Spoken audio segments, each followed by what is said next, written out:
Assalamualaikum warahmatullahi wabarakatuh. Nah, gimana kabarnya teman-teman semua? Kita sama-sama belajar lagi ya.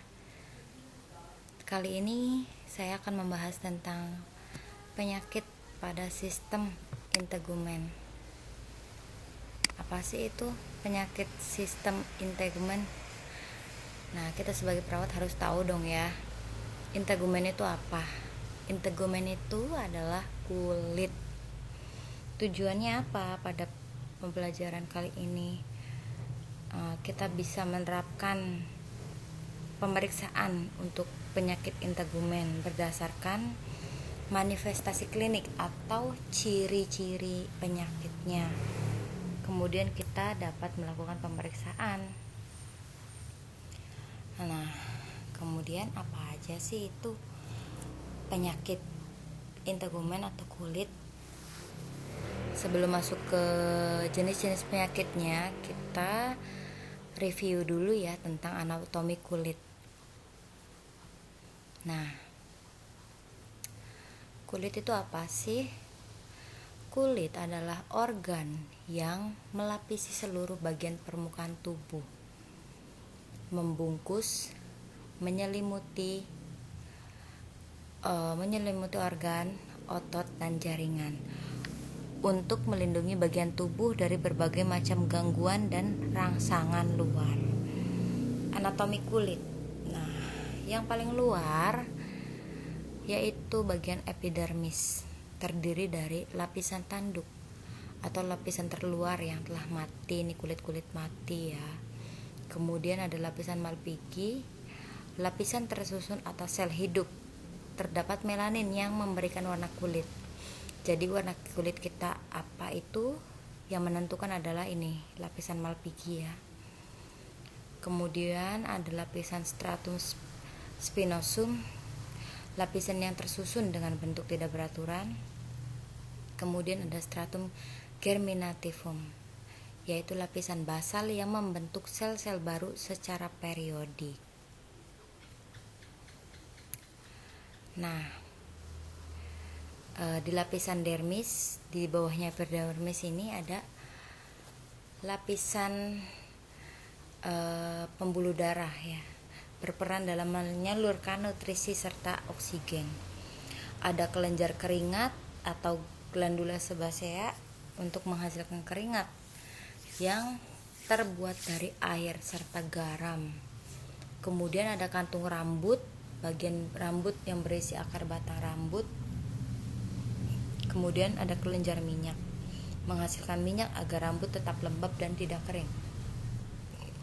Yang ketiga ada yang paling bawah nih ya, hipodermis atau subkutan. Ya, ini lapisan yang terdapat jaringan lemaknya. Fungsinya untuk apa sih, Bu? Fungsi kulit untuk melindungi bagian dalam tubuh, tidak terpapar langsung oleh sinar matahari, tidak terkena infeksi gitu ya. Juga menyerap oksigen dan mengeluarkan karbon dioksida, serta menyerap uap air, juga mengeluarkannya melalui keringat, mengeluarkan zat yang tidak dibutuhkan atau ekskresi, merasakan suhu sekitar, mengatur suhu tubuh, membentuk pigmen yang menentukan warna kulit, serta tempat pembentukan vitamin D dan provitamin D. Nah, ini dia. Sini ada rambut-rambut, pori-pori ya. Pori-porinya besar katanya, berarti ini kelenjar keringatnya besar. Ini jaringannya epidermis, jaringan paling atas. Ini jaringan dermis yang tadi tidak beraturan ya. Ini jaringan lemak subkutan. Nah, apa aja sih Bu penyakit pada sistem integumen ini? Gimana cara memeriksanya? Yang pertama kita kenal ini kudis. Kudis adalah kondisi kulit yang mengalami ruam, gatal yang disebabkan oleh Sarcoptes scabies atau biasa kita kenal skabies ya. Ini menular loh ya. Misalkan penderita SKB1 di sini duduk gitu, lalu kita duduk di tempat itu pula, itu bisa menular ke kita walaupun ada celananya gitu. Kemudian manifestasi kliniknya gatal pada bagian yang terinfeksi, ada ruang kulit dan suhu tubuh saat dipegang itu hangat ya. Nah, kemudian pemeriksaannya ya anamnesa atau diwawancarai, pemeriksaan fisik, uji tinta dan kerok kulit untuk mengetahui keberadaan sarang tungaunya. Nah, lalu uji tinta ini, tinta dioleskan pada ruam yang gatal lalu dibasuh dengan kapas alkohol. Jika terdapat sarang tungau, akan ada sisa-sisa tinta yang membentuk garis kecil. Jadi di bawah ini tuh, di bawah kulit kita tungaunya hidup ya. Makanya itu kita bisa nular. Kemudian ada kanker kulit, yaitu kelainan sel kulit akibat mutasi sel yang membuat pertumbuhan sel cepat dan kehilangan sifat dasarnya. Biasanya terjadi pada kulit yang terkena sinar matahari ini ya. Makanya kita butuh sunblock ya. Kalau keluar rumah harus pakai sunblock. Kanker kulit dibedakan 3 jenis. Yang pertama adalah karsinoma sel basal. Manifestasi kliniknya benjolannya lunak, mengkilat di kulit, dan lesinya berwarna coklat. Kemudian ada karsinoma sel squamosa, yaitu manifestasi kliniknya benjolannya merah keras di kulit, lesi berbentuk datar, bersisik seperti kerak. Lalu ada melanoma berwarna coklat serta bintik hitam. Manifestasi kliniknya tahi lalat misalnya membesar, mengeluarkan darah. Lalu perubahan warna ya, tadinya jadi warnanya coklat jadi lebih hitam gitu. Nah, biasanya para ahli nih menggunakan daftar ABCD untuk mengidentifikasi melanoma. A adalah asimetris bentuknya gitu ya. B, border, pinggiran melanoma ini umumnya berlekuk-lekuk ya, bukan berbentuk ulat seperti tahi lalat. C, color, warnanya. Lalu D, diameternya, biasanya lebih dari 6 mm. Lalu yang E, enlargement atau ada pembesaran dari waktu ke waktu. Nah, lalu ada panu. Ini adalah infeksi jamur yang ditandai dengan munculnya bercak di kulit. Manifestasinya gatal, muncul bercak dan bersisik. Pemeriksaannya digunakan pemeriksaan lab untuk memeriksa gambaran jamur, lalu dilakukan histopatologi untuk mengidentifikasi spesies ini nih, jamurnya jamur apa gitu. Lalu ada kusta.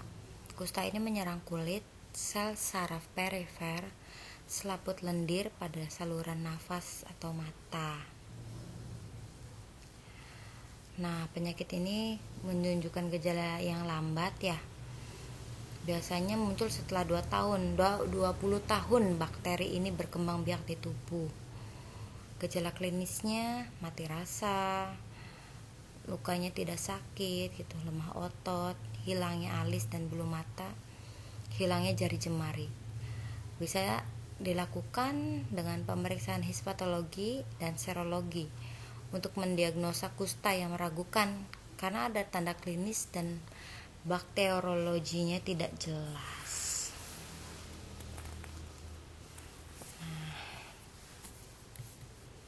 ini dia kanker yang basal ya. Tuh, benjolannya lunak, mengkilat, lesinya berbentuk berwarna coklat gelap seperti daging kan. Kalau ini squamous cell carcinoma. Benjolannya merah keras, lesi pada kulitnya berbentuk datar, bersisik ya. Nah, ini untuk pemeriksaan melanoma. A, B, C, D. Pinggirannya berlekuk-lekuk. Bentuknya bagaimana? Ini asimetris ya, enggak berbentuk gitu. Warnanya, diameternya lebih dari 6 mm. Ini kusta, tuh jari-jari tangan pada lepas sendiri. Biasanya awal mulanya terjadi di sela-sela jari ya. Ini panu. Nah, yang ini adalah kadas ya, skabies. Di sini nih ada bakterinya, ada jamur-jamurnya, tungau yang hidup di sini. Lalu ada campak, suatu infeksi virus yang ditandai dengan munculnya ruam di seluruh tubuh dan sangat menular. Nah, biasanya pada anak kecil nih panas dulu nih baru keluar campaknya ya. Mata merah, bengkak, sakit tenggorokan, bercak putih keabuan di mulut dan tenggorokan, demam tinggi, lemah, letih lesu, kurang selera makan, diare dan muntah.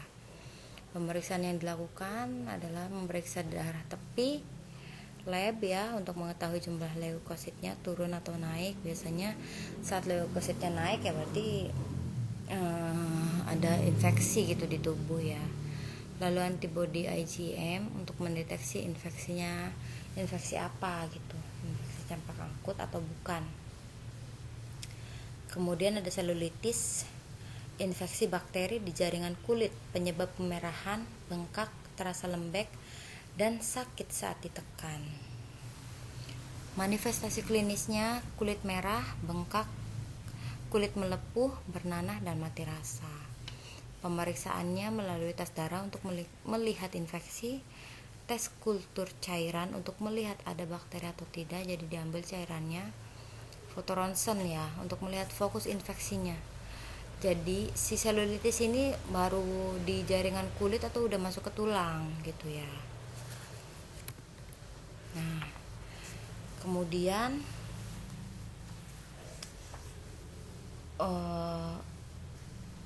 untuk jenis-jenis penyakitnya dan anatomi sistem integumen ada di video yang pertama biar nggak terlalu panjang videonya. Nah, silakan kalian buka video berikutnya ya untuk melihat pemeriksaan penyakit pada sistem integumen. Sampai ketemu lagi.